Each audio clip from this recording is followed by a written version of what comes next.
नमस्कार, मैं पूनम शर्मा और आप देख रहे हैं TN News 24 आवाज जुर्म के खिलाफ। तो चलिए देखते हैं आज की खबर में क्या कुछ है खास। उत्तर प्रदेश में बरेली में 26 सितंबर को हुए बवाल के मामले में पुलिस ने बड़ी कार्रवाई करते हुए मौलाना तौकीर के करीबी डॉक्टर नफीज और उसके बेटे फरमान समेत 8 लोगों को जेल भेज दिया है। पुलिस ने अब तक बवाल में शामिल 81 लोगों को जेल भेजा है। पुलिस अधिकारियों ने जानकारी दी कि बुधवार को 2 और आरोपियों को एनकाउंटर के बाद गिरफ्तार कर लिया गया।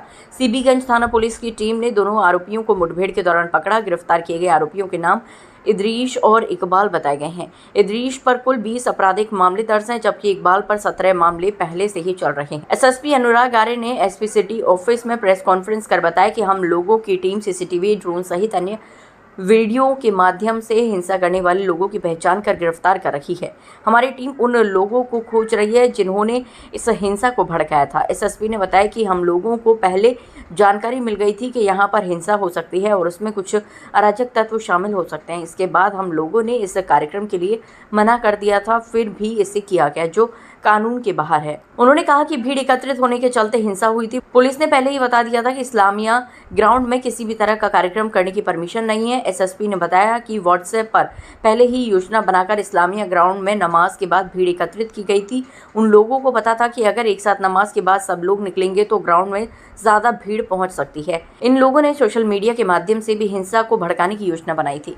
उन्होंने साफ कहा है कि किसी भी निर्दोष व्यक्ति को परेशान या प्रताड़ित नहीं किया जाएगा। यदि ऐसी कोई शिकायत सामने आती है तो तुरंत संबंधित अधिकारियों को सूचित करें। उन्होंने ये भी चेतावनी दी है कि असली दोषियों को किसी भी हाल में बख्शा नहीं जाएगा।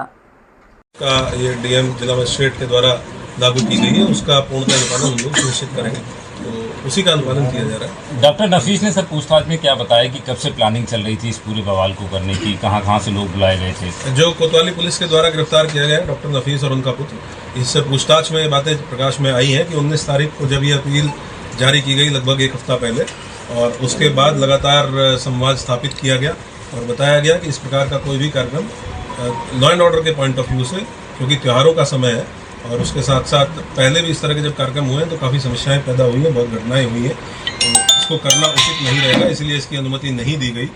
और हम लोगों को आशंका थी कि बाहर के भी लोग इसमें पार्टिसिपेट करके और वायलेंस कर सकते हैं।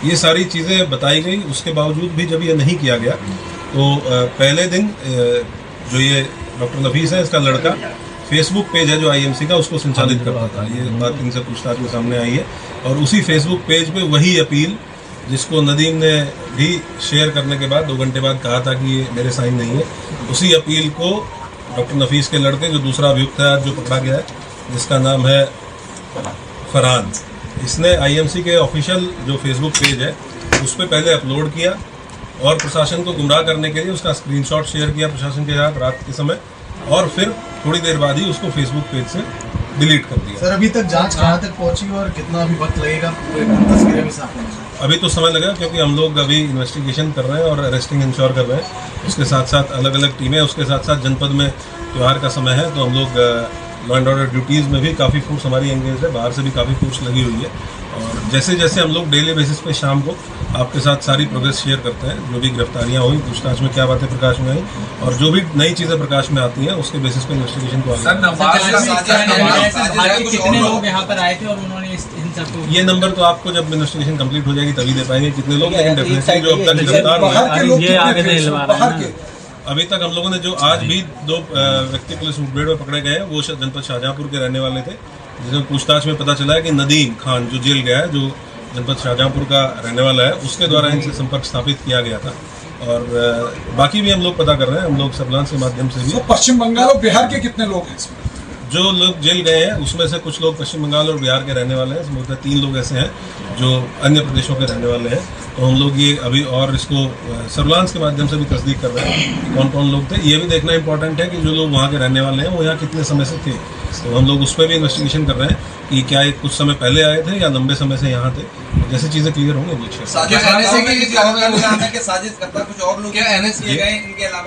जी। क्या आपने एडवांस कंप्यूटर डिप्लोमा की बात सुनी है? राजीव गांधी यूथ कंप्यूटर साक्षरता मिशन में एडमिशन ओपन है। वाकई ये कोई साधारण संस्थान तो नहीं लगता? बिल्कुल नहीं, ISO 9001:2015 सर्टिफाइड, भारत सरकार से मान्यता प्राप्त है। यहाँ मिलता है 100% रिजल्ट और 100% जॉब एश्योरेंस। और courses DOAP, DCA, CCC, ADCA, GWD और टेली जैसे रोजगार परक डिप्लोमा, सब सरकारी सब्सिडी के साथ, और 1 साल का डिप्लोमा सिर्फ ₹400 महीने में। वाह! और सुविधाएं? WiFi campus, internet surfing free और free study kit, bag, notebook भी, सब कुछ मिलेगा CCC प्लस कोर्स के साथ। अरे ये तो मेरे भाई के लिए परफेक्ट है। नए बैच प्रारंभ। हमारा उद्देश्य पैसा कमाना नहीं, क्षेत्र में शिक्षा की क्रांति लाना है। हर बच्चे को कंप्यूटर सीखना है। तो देर किस बात की, संपर्क करिए राजीव गांधी यूथ कंप्यूटर साक्षरता mission, Gopal Singh inter college के सामने, रिंकू पंडित की मार्केट, मुड़ी चौराहा। Call 8899599945। Rajiv Gandhi youth computer साक्षरता मिशन, अब हर हाथ में स्किल।